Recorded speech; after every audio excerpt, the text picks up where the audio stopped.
আসসালামু আলাইকুম। সংবাদে আপনাদের সবাইকে স্বাগতম জানাচ্ছি আমি নুসরাত। শুরুতেই সংবাদ শিরোনাম। পারমাণবিক শক্তি সংস্থাকে কড়া চিঠি দিল ইরান। নেদারল্যান্ডসে আতশবাজি দুর্ঘটনায় নিহত ২, গির্জা পুড়ে ছাই। ২০২৫ সালে সৌদিতে রেকর্ড ৩৫৬ জনের মৃত্যুদণ্ড। অস্কারজয়ী হলিউড তারকাকে ট্রাম্পের কটাক্ষ। দর্শক, এতক্ষণ শুনছিলেন সংবাদ শিরোনাম। এখন বিস্তারিত। আপনি যদি ইসরায়েলের ধ্বংস চেয়ে থাকেন তাহলে চ্যানেলটি সাবস্ক্রাইব করে দিবেন এবং ভিডিওতে লাইক করে আপনার মূল্যবান মতামত কমেন্টে লিখে জানিয়ে দিবেন। এখন বিস্তারিত। ইরানের পারমাণবিক কর্মসূচিতে ঢালাওভাবে দেওয়া মার্কিন হুমকির প্রতি ক্ষোভ জানিয়ে আন্তর্জাতিক পারমাণবিক শক্তি সংস্থা আইএইএ এর মহাপরিচালক রাফায়েল গ্রোসিকে একটি চিঠি পাঠিয়েছে দেশটির স্থায়ী মিশন। খবর মেহের নিউজ এজেন্সি। সম্প্রতি পাঠানো ওই চিঠিতে ইরানের স্থায়ী মিশন সতর্ক করে বলেছে, এ ধরনের হুমকিকে স্বাভাবিক মনে করা হলে তা আইএইএ এর বিশ্বাসযোগ্যতা এবং বৈশ্বিক পারমাণবিক অস্ত্র বিস্তার রোধ চুক্তি এনপিটি এর জন্য মারাত্মক পরিণতি ডেকে আনতে পারে। ইরানি মিশন জোর দিয়ে বলেছে, এসব হুমকিকে স্বাভাবিক মেনে নিলে আইএইএ এর যাচাইকরণ কার্যক্রমের মাধ্যমে গড়ে ওঠা আন্তর্জাতিক আস্থাকে দুর্বল করে দেবে। ইরান চায় এ ধরনের বেপরোয়া পদক্ষেপের নিন্দা জানানো জরুরি এবং দায়ীদের সম্পূর্ণভাবে জবাবদিহির আওতায় আনতে হবে। ২৯ ডিসেম্বর ইসরায়েলের প্রধানমন্ত্রী বেনিয়ামিন নেতানিয়াহুর সঙ্গে এক যৌথ সংবাদ সম্মেলনে মার্কিন প্রেসিডেন্ট ডোনাল্ড ট্রাম্প দাবি করেন, ওয়াশিংটন তেহরানের সঙ্গে সংলাপে বসতে প্রস্তুত, তবে শক্তি প্রয়োগের বিকল্পও টেবিলে রয়েছে। তিনি বলেন, আমি আশা করি তারা আবার কিছু গড়ে তুলতে চাইছে না, কারণ যদি তারা তা করে তাহলে খুব দ্রুত সেই গঠন সম্পূর্ণভাবে ধ্বংস করা ছাড়া আমাদের আর কোনো উপায় থাকবে না। ট্রাম্পের এই প্রকাশ্য সংঘাতমুখী বক্তব্য উপেক্ষিত থাকেনি। ২৯ ডিসেম্বরের ওই হুমকির কয়েক ঘণ্টার মধ্যেই ইরানের রাজনৈতিক, সামরিক ও কূটনৈতিক অঙ্গনের শীর্ষ কর্মকর্তারা কঠোর প্রতিক্রিয়া জানান। তারা ওয়াশিংটনের বক্তব্য প্রত্যাখ্যান করে ইরানের সার্বভৌমত্ব ও জাতীয় নিরাপত্তা রক্ষার অধিকার পুনর্ব্যক্ত করেন। নেদারল্যান্ডসে আতশবাজির কারণে সৃষ্ট দুর্ঘটনায় ২ জন নিহত হয়েছেন। এছাড়া একটি পৃথক ঘটনায় অ্যামস্টারডামের কেন্দ্রস্থলে একটি ঐতিহাসিক গির্জা পুড়ে ছাই হয়ে গেছে।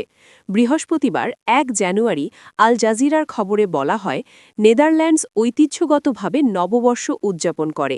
এ সময় বিপুল সংখ্যক আতশবাজি পোড়ানো হয়, যার ফলে প্রতি বছর শত শত মানুষ আহত হন এবং লাখ লাখ ইউরোর ক্ষতি হয়। পুলিশ জানিয়েছে, এই বছর নববর্ষের প্রাক্কালে প্রায় ২৫০ জনকে গ্রেফতার করা হয় এবং বেশ কয়েকটি শহরে দাঙ্গা পুলিশ মোতায়েন করা হয়। বৃহস্পতিবার এক বিবৃতিতে পুলিশ জানায়, এই নববর্ষের শুরুতে কিছু এলাকায় ভারী আতশবাজি এবং অগ্নিসংযোগের প্রভাব ছিল মারাত্মক ধ্বংসাত্মক। জরুরি পরিষেবা এবং পুলিশের বিরুদ্ধে সহিংসতা আবারও তীব্র আকার ধারণ করেছে। পুলিশ জানিয়েছে, আতশবাজি দুর্ঘটনায় অ্যামস্টারডামের কাছে ৩৮ বছর বয়সী এক ব্যক্তি এবং দেশটির পূর্বাঞ্চলীয় শহর নিজমেগেনের একটি ছেলে নিহত হয়েছেন। এছাড়া অ্যামস্টারডামে শহরের কেন্দ্রীয় ভন্ডেল পার্কের কাছে অবস্থিত একটি গির্জায় মধ্যরাতের কিছু পরেই শুরু হওয়া আগুনে ধ্বংস হয়ে যায়। এদিকে অ্যামস্টারডাম পুলিশ এবং দমকল বিভাগ জানিয়েছে যে তারা ঘটনার তদন্ত করছে এবং ১৮৭২ সালে নির্মিত গির্জায় আগুন লাগার কারণ সম্পর্কে এখনও কোনো মন্তব্য করেনি। সদ্যবিদায়ী ২০১৫ সালে সৌদি আরবে ৩৫৬ জনকে মৃত্যুদণ্ড দিয়েছে দেশটির কর্তৃপক্ষ। এর মাধ্যমে ১ বছরে মৃত্যুদণ্ডের নতুন রেকর্ড স্থাপন করেছে সৌদি। বার্তা সংস্থা এএফপি এর এক পরিসংখ্যানে এসব তথ্য জানা গেছে।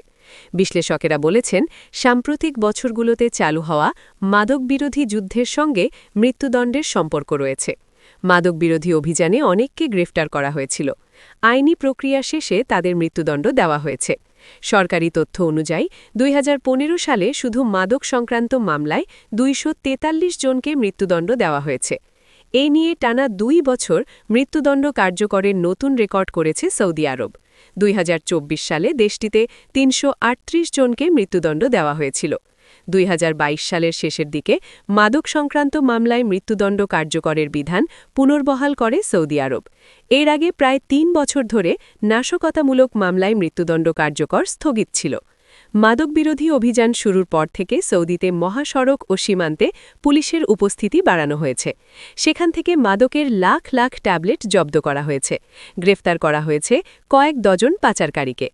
আরব উপসাগরের দেশটি দীর্ঘদিন ধরে মৃত্যুদণ্ড কার্যকরের কারণে সমালোচনার মুখোমুখি হয়েছে। মানবাধিকার সংস্থাগুলো এ পদক্ষেপকে বাড়াবাগি হিসেবে উল্লেখ করেছে।